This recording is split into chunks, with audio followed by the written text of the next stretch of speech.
奥迪 A5 一直以来都是双门版的，奥迪 A4 就像4 Series 是3 Series 的双门版 ，C Coupe 是 C Sedan 的双门版这样子的概念。所以奥迪在2016年9月的时候就为这个 A5 推出了4门版，或者你也可以叫它5门版的车型，也就是奥迪 A5 Sportback。所以这个 Sportback 啊，它就有点像是 Mercedes 的 CLA、CLS 或者是 BMW 的 Grand Coupe 这样子的概念，就是在原有的 Coupe 上面，在后面给它加多2个门，让它的后排能够有更宽裕的乘坐空间，还有行李箱空间。所以在我身旁的这个就是奥迪 A5 Sportback Advanced Quattro， 它的售价是376,900块。它底下还有一个比它更便宜的版本，就是比它便宜了27,000的奥迪 A5 Non Quattro 的版本。所以那一辆车子呢，它的马力扭力就跟 Volkswagen Passat Elegance、Passat R-Line 还有 Arteon R-Line 的动力数据是一模一样的。而这个 Quattro 版本啊，就比较高一点了。在影片开始之前，希望大家订阅我的频道，让我尽早达到20.200万的订阅户。So, let's go！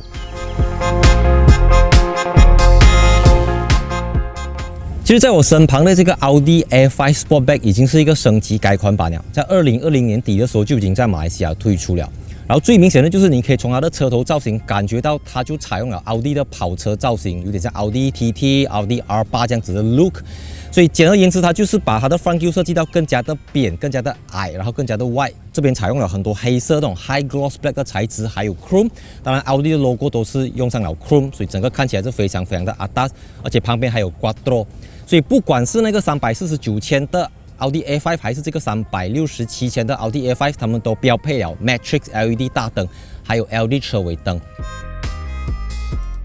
Fog light 旁边这边有一个通风口，它不是那种做美做好看的 fake vents 而已，它是能够在你高速行驶的时候，气流可以通过这边去经过你的胎压，经过你的这个 disc brake 等等，去冷却车子。Non Quattro 版本的奥迪 A5 Sportback， 它的轮胎尺寸是24540R18， 而这个 Quattro 版本就是25535R19， 用的是 Bridgestone 的 Potenza S001 轮胎。不知道怎么，我一看到这个奥迪 A5 Sportback 的时候，就让我想起了 Iron Man。可能是 Marvel 跟奥迪的这个合作太深入人心了，所以这个车尾灯就是升级版的奥迪 A5 Sportback 的一个最明显的地方了。所以你可以看回去，改款之前就不是这样子的车尾灯。然后这个奥迪 A5 Sportback 呢，它的下面这边也是弄得非常的 wide， 所以你看它这个银色的东西是一笔划过到那边的，所以让整个车子看起来更加的宽，更加的低。再来呢，它这边有这个 exhaust pipe 啊，你看到吗？它这个是怎样讲多角形的，然后你用这个去动它是真的哈，它不是那种 fake vent 来的不是像有些 brand 这样子 fake vent 来的 ，OK， 它是通的。OK， 所以我们来看这边写着 A5， 然后切记 A5 不是对5 Series 的A6 才是对5 Series 的 ，A5 是对3 Series 跟4 Series 的。然后奥迪的 logo 这边有一个 Quattro 的名牌，所以这个名牌就值27,000了，因为你拿掉它的话，就可以买到那个便宜版本的奥迪 A5 Sportback。然后我今天特别穿这个颜色，就是为了要衬这辆车子的这个颜色。OK， 煎鸡蛋了，可以看。马来西亚版本的奥迪 A5 Sportback 采用 2.0T FSI 引擎和 7S-tronic 的自动变速箱。Non Quattro 版本有188 horsepower 和320 Nm， 而我身旁这个就是 Advanced 版，或者也可以叫它 Quattro 版本，它就245 horsepower 和370 Nm， 0到100 5.6秒。所以我们看这个动力数据啊，它其实就跟 BMW 的 330i 还有 530i 是非常接近的，而它的价钱我前面讲了，它是376,900块。也就是跟 BMW 530i M4 的价钱非常接近，所以你用 530i 的价钱，你能够买到 530i 的动力，可是就车子的轴距尺寸方面就比5 Series 再小一级，因为5 Series 的对手是它的大哥，就是奥迪 A6。但是呢，它比 330i 还有 530i 还要好的，就是因为它有 Quattro 全时4轮驱动系统，而 BMW 要买到 M 款的这个 M340i 才有给你4轮驱动系统，而目前来讲5 Series就是530i、520i 的他们都没有4轮驱动系统，所以买奥迪就是买 Quattro， 所以我还是建议你不要省那个27,000，直接买 Quattro 版本，马力又高又有全时4轮驱动系统。Right, close it。奥迪 A5 Sportback 的车身轴距和 A4 都是在2810mm 左右，因为这两款车都是采用了奥迪的 MLB Evo 平台而打造，也就是卡宴、Urus 还有 Bentayga 类似的那个 MLB Evo， 而不是 Passat 和 Arteon 用的那个 MQB 平台。所以整体上，奥迪 A4 或者是 A5 的车身轴距都比 BMW G20 3 Series 还要短了30mm 以上。所以因为这个是 Sportback 车型嘛，所谓的 Sportback 就是从 A 柱这个地方开始，它是一直 slope 下来的，所以你从它的造型就可以知道啊 ，A4 跟 A5 Sportback 的关系就好像 Passat 跟 Arteon 的关系这样子。所以我们所谓的 Sportback 不只是造型上面，而已，而且你在打开它的 boot 的时候，它是整片可以开起来的。So technically 你也可以叫它 hatchback 啦，就像我讲 Arteon 的时候，我有讲过。无论是 fastback 也好 ，sportback 也好，很多时候只是 marketing 上面的一些 term 去让它更加的听起来更加的阿大这样子啦。A5 sportback 的车尾是有足部感应的电动尾门，就像我讲了，它很像 Arteon 这样子，所以它的行李箱空间有465 litre，其实比 Arteon 少了100个 litre 左右啦。然后你打开这边就可以看得到车底下面其实是有备胎的，而不像很多 Mercedes 跟 BMW 这样子都是没有备胎的。这个是 Tourer Crossover 2 Carry On， 这个是 Tourer Revolve Carry On。OK， 再放入一个 Tourer 的背包，这个可以放 camera， 也可以放 laptop 的。OK， 所以可以看到吗？这边就是2个 cabin size luggage 加上一个背包，它的行李箱空间就是这样子了。所以如果大家对Tourer的行李箱、背包还是手推车其他的东西有兴趣的话，可以用我以下提供的这个 promo code， 你可以得到一个 10% 的 discount voucher， 它是没有 minimum 消费的，你 apply 了就可以用了。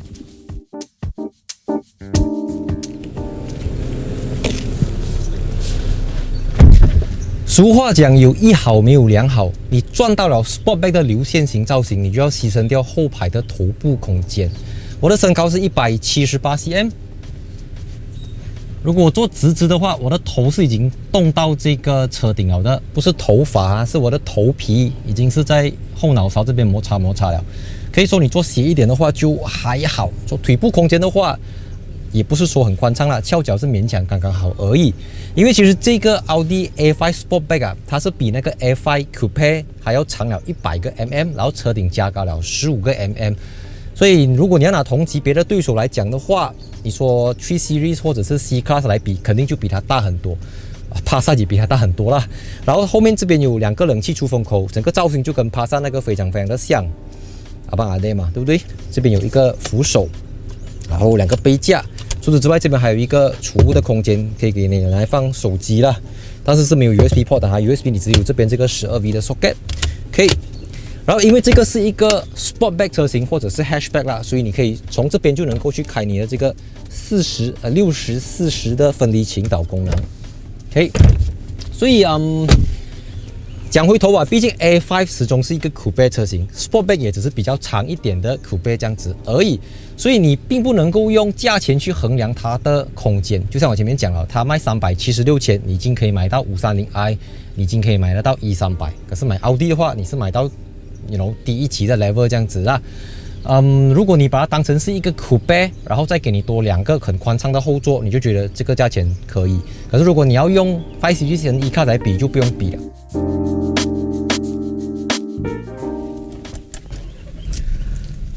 熟悉我频道的朋友都知道啊，我在过去不常接触奥迪的车款，所以我很自然会用 Mercedes、BMW 和 Volvo 的逻辑来推断它。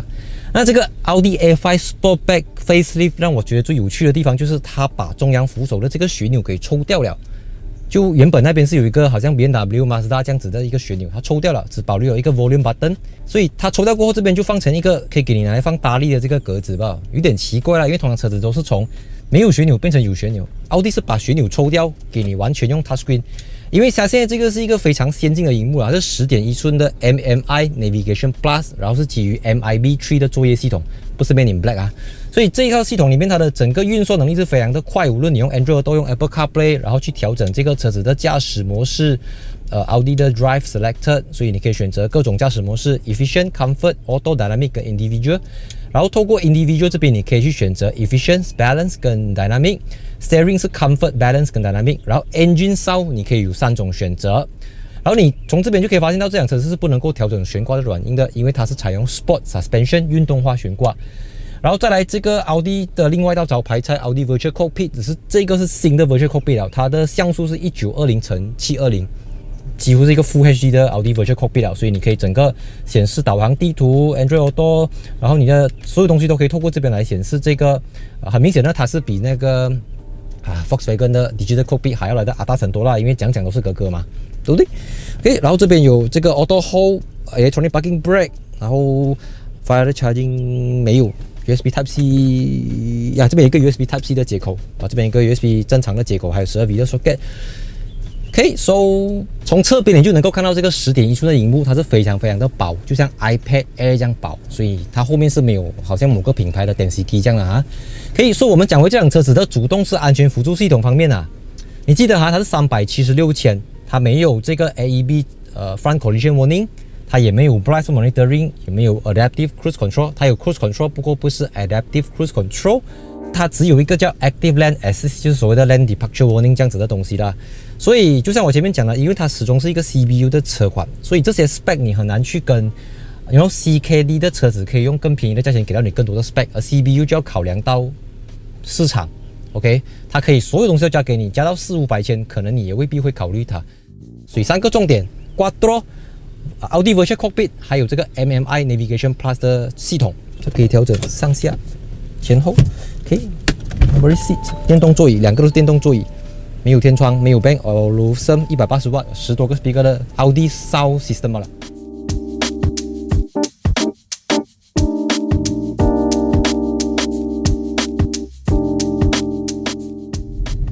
虽然这个是我的频道第一次出现奥迪车款啊，可是这并不是我第一次试驾奥迪车款啊。我在2年前我有一次过试驾了奥迪 Q2、Q5、Q7 还有 Q8， 可是那个时候因为我还是做 Top Gear 的中文杂志嘛，所以我还没有做影片。所以我现在开着这个奥迪 A5 Sportback 呢，它是 2.0L 4气缸 Turbo 引擎，就是 EA888 啦 ，OK， 所以它有245 horsepower 和370 Nm。330i 有255 horsepower 和400 Nm，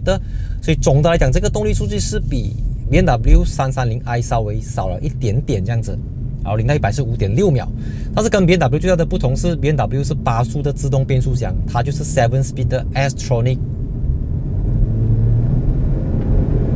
双离合器变速箱。based on 我过去试驾的豪华车款的经验呢，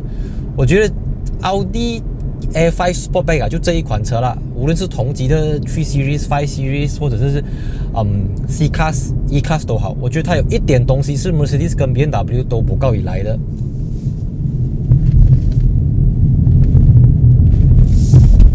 就是它的隔音表现，行驶起来的整个宁静的程度啊，我觉得这个是我非常 impressed 的。特别是我刚才上了 Highway， 然后跑到150、160、170、180的时候，它的整个隔音表现你会 feel 到它比很多的其他的德系对手都还要来得好。那我觉得有几个因素啦，第一就是因为它这个车子是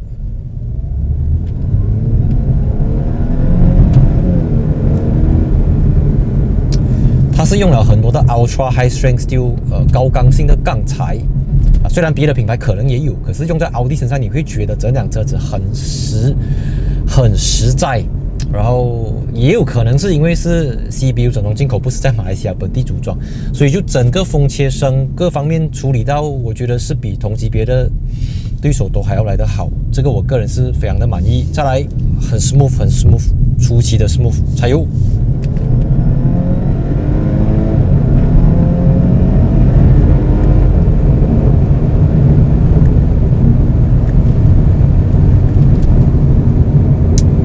我讲它的安静呢，其实不只是在隔音表现啊，包括引擎的声音，它都是比较优秀、比较斯文的。even 你去到它的所谓的 Sport Mode， 就是他们这边叫Dynamic Mode，OK， 哇，那个 handling， 你看到吗？它的 Quattro 啊，它不是像一些车子的那个，怎么讲？很多车子的 ESC 模式是紧张兮兮的，懂吗？它就是视野跟你抓，不视野跟你抓。奥迪呢，它让你飘，让子弹飞一会儿。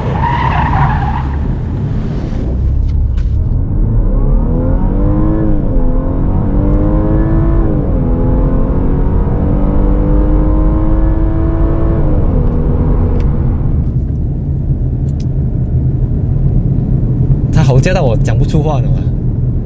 不是 BMW 那种好驾。也不是Mercedes 也没有很好驾啊。总之怎样讲都好，它肯定比 Mercedes 好驾任何一个 segment 啊。你可以想象嘛，你叫 Volkswagen 的时候啊，你家 Passat， 你家 Arteon， 你家 Golf， 你家 Golf GTI， 都已经，你讲它什么都好，我没有见过有人去想它的操控表现的。然后这个在 Volkswagen 已经得到验证了的这个驾驶表现，这个底盘等等，放在了 Audi A5 身上，你真的是发自内心觉得这个就是一个豪华车，它就是一个 premium 车。更何况我一讲它的底盘，然后 MLB Evo 响当当的一个底盘构造 ，Porsche Cayenne、Bentley Bentayga、Lamborghini Urus， 甚至到它上一级的 A6、A7、A8 都是用 MLB Evo 的平台。虽然构造上面、材料上面可能有不同，可是它是一个被验证、广泛取得成功了的一个高档的structure。因为我现在开着的这个是 A5 Sportback 嘛，就是一辆更加 sporty、更加好看、更加靓仔的 Audi A4， 所以它不只是好看而已，它的 suspension 也比 A4 更加的硬，它的车身、行车视野各方面也比 A4 还要来得低。OK， 我现在去启动它的这个 Lane Keep Assist 啊。它比很多车好的是，它有独立一个 button 给你去开关的，因为这个东西其实很烦人的一个东西来的。很多时候你要关，你还要去里面找很多东西关，它没有，它一粒 button 就爱来卖爽这样子。所以当你开着的时候，你没有打醒呢，不小心动到线，它就会跟你非常暴力的跟你熬回来，非常暴力的。OK。除了快之外呢，这个 Audi A5 Sportback 它还加入了 MHEV Mild Hybrid System， 不过不是48伏啦，它就是一个12伏的 Mild Hybrid System。所以当你在时速在55到160 km/h 的时候，你松油的话，它的引擎会 switch off， 它就能够让你在每100公里节省 0.3 litre 的这个汽油。虽然我们论全球销量来讲，第一名和第二名肯定是 Mercedes 和 BMW， 有时 BMW 第一，有时 Mercedes 第一，因为 BMW 底下有 Mini 还有 Rolls Royce 嘛 ，Mercedes 底下又有 Van 这些东西，所以 Audi 怎样排都是排第三的。可是大家不要忘记啊，因为 Audi 它隶属于一个非常大的 Volkswagen Group， 所以在 Audi 身上呢，你会看到便宜的车款，你会看到 Volkswagen 的影子。贵一点的车款，你会看到 Porsche 的影子，甚至看到 Bentley 的影子，甚至是看到 Lamborghini 的影子，因为大家都是安在同一棵大树底下的。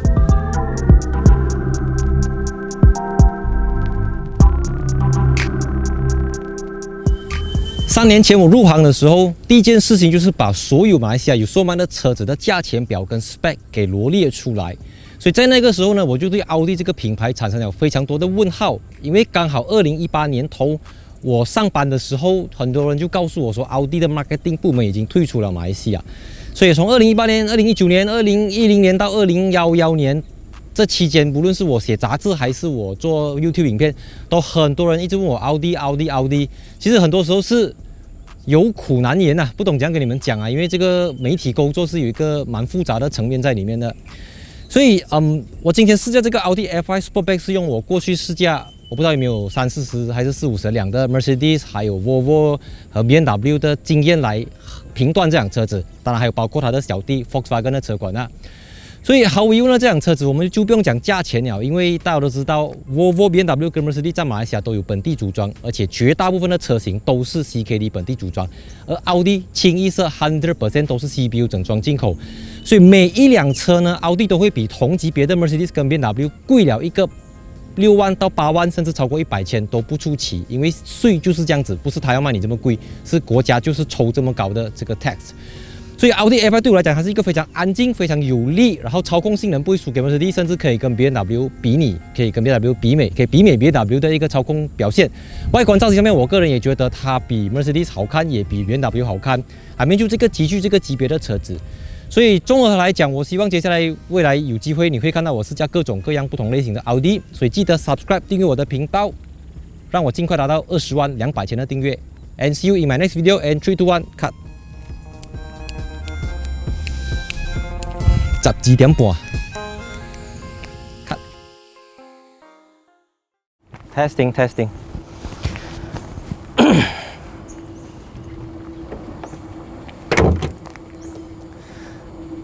不经一番太阳晒，跟我讲嘛 Non Quattro 版本的奥迪，两款奥迪 A5 Sportback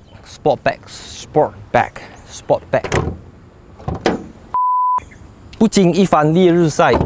哪得青葱翠绿青？我讲嘛。所以两款奥迪 A5 Sportback 都采用 2.0 TFSI 的 TFSI 嘛的，我舌头转不到嘿。两款奥迪 A5 Sportback 都是采用 2.0 TFSI 引擎搭配点啦。后排乘客的头部空间又是蚊子呀，你就要牺牲掉后排乘客的。